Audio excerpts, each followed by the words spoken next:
magandang umaga po sa inyo. Bigyan. Mawalim.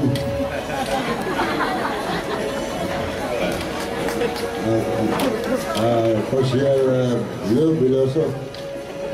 Yan, silang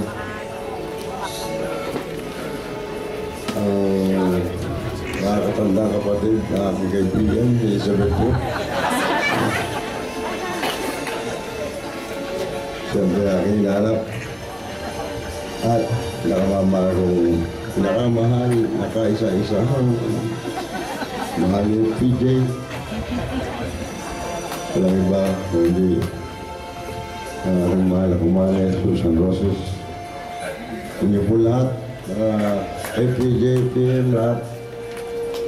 Po ng mga tagahanga ni FPJ sa magandang mahal po sa inyo.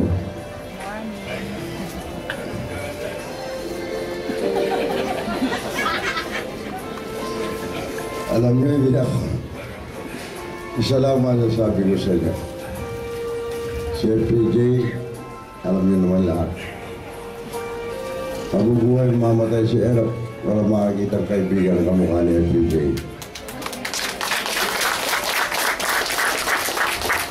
Si FPJ, nung kami para sa nag-upisa akong artista, siya tumulong sa akin. Para sa mga routine, pati sa pag-produce, hanggang nung tumakbo ko bilang mayor, kasama ko siya nag-house tour, tumakbo ko senador, kasama ko pa rin, tumakbo akong vice president, kasama ko pa rin, nung tumakbo kong pagka-presidente. Si FPJ, hindi na gumawa ng pelikula. Sumama na sa akin sa buong Pilipinas hanggang doon sa kasulok-sulukan ng Mindanao. Kaya sa lahat ng bagay, hindi ako iniwanan ni FPJ. Kahit na nung ako'y kulong, si FPJ, hindi ko malilimutan doon ginawa ang kanyang birthday sa aking kulungan sa Veterans Memorial Hospital. Kasama ang kanyang may mahal. Kaya kailanman wala nang masasabi. FPJ, sa lahat ng bagay, tumutulong, hindi na-advertise, marami siyang tulungan. Ilang beses kami nag-shooting sa iba't ibang lalawigan. Tumutulong, nagpapagawa ng eskwelahan, lalapitan ng mga teacher. Tahimik lamang, tumutulong, walang advertisement. Ganon din, kasama ko sa pelikula, yung mga crew. Ang namamatay, tahimik lang, tumutulong siya, walang binabanggit na anuman. Marami siyang natulungan na wala siya sinasabi. Ganon ang puso't damdamin na FPJ matulungin. Kaya po, ano man ang tinulungan niya ako lahat hanggang pagkapangulo, hanggang sa nakulong ako. Kaya lang ang masakit na masakit sa akin na nangyari. Nung siya naman ay tumakbo, hindi ko siya matulungan, hindi ko siya masamahan dahil ako ay nakakulong. Yun ang pinag-i-nagpis ko lang. Ako ay hanggang pambubuhay, hindi ako makaganti ng utang na loob sa kanya. Kaya FPJ, alam na siguro. Harap, mahal na mahal ka. Hindi na masasabi, baka mayak pa ako. Salamat po kayo. Maraming salamat. Maraming salamat po. Former President Joseph Estrada, sa pagkakataon po ito ay pakinggan naman po natin ang pananalita ni Mayor Alfredo Lim. Ayan. Magandang umaga po sa inyong lahat at sa ngalan ng lungsod ng Maynila ay kami nagpapasalamat sa taon-taong pagdalo nyo rito sa pag-alala sa ating idolo ng bayan, isang bayani ng bayan at tunay na Pangulo ng bayan. Yan ang ating perspective. Ginang Susan Roses, Grace, sa ating President ng aking kumpadre, kaibigan, Joseph Ejercito. Nandiyan din si Elizabeth, si Beth, ang kapatid ni FPJ, Bishop Iñiguez, Ruby Loso, Mayor Gatchalian. At nandito rin si Manolo Robles, na kasama-sama ni FPJ at ni Paring Erap nung gumagawa sila ng pelikula. Inaanyayahan ho namin kayo lahat pagkatapos dito sa Rojas Boulevard dahil i-unveil yung monumento, estatwa ni FPJ ngayon yung alas 10 ng maga. Sa harap po yan ng US Embassy. Doon ho namin talaga nilagay dahil ang ina ni FPJ Amerikana, Kelly. Kaya talagang sinadya namin doon. At para doon sa hilera hong yun, nung una pa man akong alkalde, sinabi ko, dito sa Rojas Boulevard, kung patungo kang Pasay, lahat ng ilalagay natin estatwa, puro presidente. Kaya nga ako, nandiyan na si President Quirino, President Rojas, President Magsaysay, President Cory.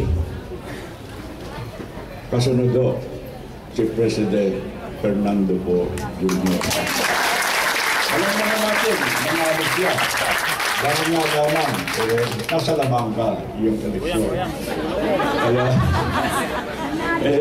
nakaraan ako yun, ibig sabihin, huwag nating kalilimutan yung ibinigay sa atin na kasiyahan, kaligayahan ni FPJ. Sa kanyang pagiging artista, masasabi natin, lahat, pati si Paring Erap siguro, saludo sa kanya. Binanggit na niya ang kabaitan. Yung masyado siyang mapagkumbaba, tumutulong ng hindi alam. Kaya sa akin, bayani siya ng bayan. At ako, magpapasalamat din dahil napasama ako sa ticket niya sa senatorial slate. Siya ang aming presidente noon. At tuwing tumatayo si Ronnie, laging maganda yung sinasabi niya sa akin sa entablado. Siguro yun ang isa sa nakatulong sa akin. Palagay ko naman, si Paring Erap, kung nandun, i-endorse rin ako at tumulong din ako. Hindi natin nakakalimutan yan eh. Siyempre, lahat tayo, kaya narito, tumatanaw tayo ng utang na loob sa isang taong dapat dakilain. Nakapuri-puri, kahangahang kaugalian na dapat pumarisan ng mga kabataan. Yun lang ang aking nasasabi, kaya lahat ko kayo invited doon sa Rojas Boulevard. Pagkatapos dito, at magkakaroon tayo ng formal na seremonya, kahanay niya, yung mga pula. At saka nakalagay ho doon, Fernando Po Jr., ang tunay na Pangulo sa puso ng mga nakararaming mga Pilipino. Salamat po sa inyo lahat. Thank you very much. Maraming salamat po, Mayor Alfredo Lim. Thank you At very ngayon much. po naman, bigyan din po natin ang pagkakataon na makapagalaw po ng kanyang mensahe. Narito po si Mayor Gatchalian.